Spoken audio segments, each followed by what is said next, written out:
As the EU's foreign ministers met to discuss issues related to the war in Ukraine, focusing on the question of the frozen Russian assets, Moscow launched another major attack on Ukraine overnight.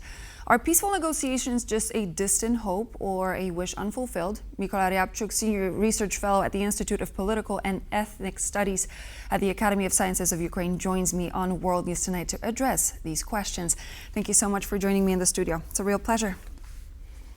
So, as of now, we know that Russia had another major attack when it comes to Ukraine. 540 drones, 50 missiles, 45 wounded, including children, and at least 3 people killed. And this is not the first such major attack. Why do you think Russia decided to amp up their attacks on Ukraine, especially after the Independence Day? Is this just a whim, or is this a part of Russia's calculated plan?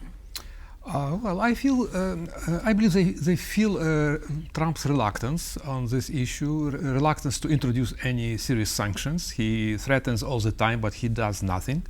And they perceive this as encouragement to further attacks, to further invasion. And they're not going to stop. It's very naive to believe that any negotiations would result in some, peace settlement. They declare their primary goal from the very beginning, to eliminate Ukraine from the map as a nation, as a state. So it's just genocidal attempt, and they're not going to stop. They can be stopped, but by force. But so far there is no. Ukraine doesn't have enough force, and America is not going to help seriously. Mm-hmm. So when you say force, what do you mean, especially in relation to Mr. Trump?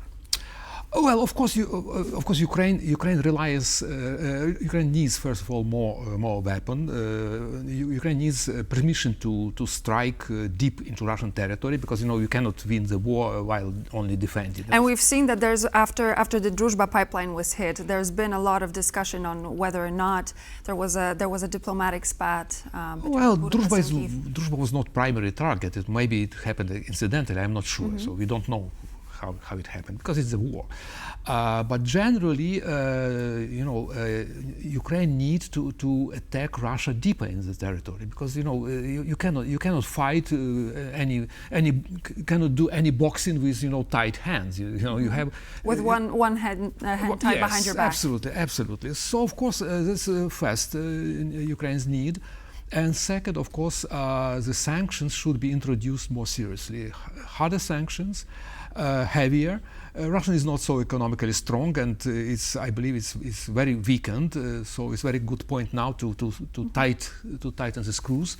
And also sanctions, even existing sanctions, are not strictly enforced. They are not controlled. So also they also require more strict enforcement.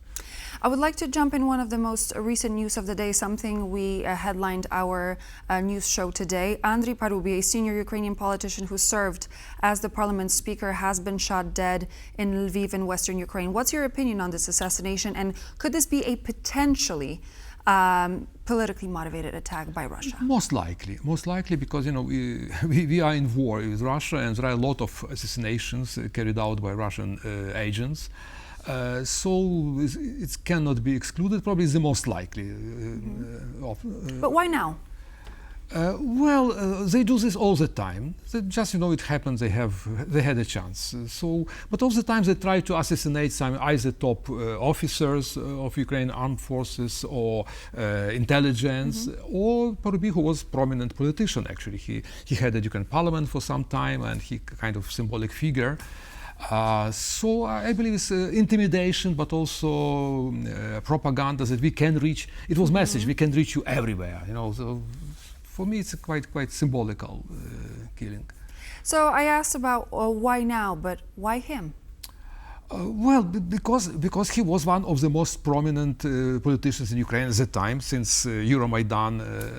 He played a role. In his youth, he belonged to some, far-right organization. He evolved into more moderate position, but he still is in Russia. He is still demonized, as a far-right figure, even though he was not already. So there are many reasons for this, I believe.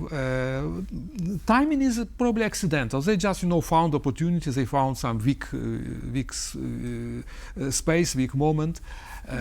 Assassinated him. They could kill anybody else. They do this actually. We have daily killings. So Do you think that from now on we're going to see more Ukrainian politicians having their life in danger? Well, all the time there were reportedly there were many assassination attempts at Zelensky, so they were prevented luckily, but generally it's quite normal. It's not business as usual with Russia. It's not exception, no, absolutely. They do this abroad. We know how many opponents of Putin's regime were assassinated abroad, in England, in Germany, elsewhere. So, and it's not so difficult to do this in Ukraine, where there were a lot of agents since before the war engaged. So, little surprise. I would like to jump to another subject because Ukrainian President Volodymyr Zelensky allowed the 18 to 22-year-old men to cross Ukraine's borders. Why do you think that the president made that decision to allow young men within that particular age group to leave, who could soon be actually perhaps drafted into the army when the country is at war?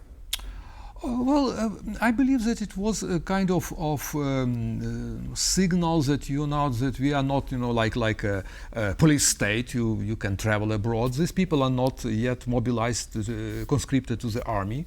And the hope is that they will be able, some of them will be able to go for study abroad, and many, maybe not most of them, but many of them will come back. So I believe it's a quite, it's a controversial issue, of course, it's debated in Ukraine, discussed. But probably we hope that it would pay off, that, because anyway, this group is not conscripted yet. So. So are we to see some conscription changes when it comes to the age group? Do you think that Volodymyr Zelensky is actually going to make some substantial changes in that department? No, but they consider much stronger punishment for illegal border crossing, because so far it was just administrative punishment, which people paid some very modest fine. And no persecution for this, even though it's a crime, especially during the war. So now they consider some changes to the law which would criminalize this, attempts at illegal border crossing.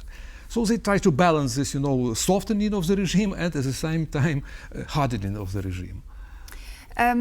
One of our correspondents, who is currently in Copenhagen, Angela Skujins, she brought us information very extensively on the 19th sanctions package. We also know that multiple sanctions were discussed, secondary sanctions, tariffs on Russian products, more efforts against the shadow fleets, especially in the Baltic. Member states actually asked for proposals next week. They were asked for proposals of the sanctions that they would see fit when it comes to Russia. What measures do you think we're going to see suggested by those member states, and what would actually have to happen to push Russia to the edge where they will finally sit by the negotiating table? Well, half of Russian budget comes from energy exports, gas and oil. So if we succeed, if international community succeeds in stopping this export, of course, it requires some efforts, it requires some coordination, it requires some solidarity, because many people don't understand that, it's this purchasing of Russian gas and oil is financing Russian war machine. India or China, who buys a lot of Russian energy, de facto they finance all this bombing of Ukraine, of killing of Ukrainian civilians. But they try to separate these issues, like to pretend that it has nothing in common. It has. So, of course, I believe that these measures can be very efficient if they are properly introduced. We have actually experience of the Soviet Union, which was basically brought to collapse by sanctions, actually, by Reagan. Reagan was really a serious politician, and he understood Soviet weakness, and he managed to decrease international global oil prices to the levels that Soviet Union was not able to finance its own country anymore. So it was kind of success, which can be repeated if, of course, if we have serious politicians in the West, primarily in America. A lot depends on the American government. Just before we go, we know that within EU, Poland and the Baltic states were in favor of a full confiscation of frozen Russian assets. We know the majority of these are stored in Belgium. We've heard from Belgium, Germany and France that had some legal reservations, and we've been hearing about the frozen assets for a very long time. Why are these countries particularly particularly afraid of actually reaching out for these frozen Russian assets when this discussion has been going on for such a long time? Yeah, it's a bit ridiculous that some, governments care so much about legality of this decision vis-a-vis a state which violates all legal norms, But nonetheless, they try to behave legally against, this rogue state.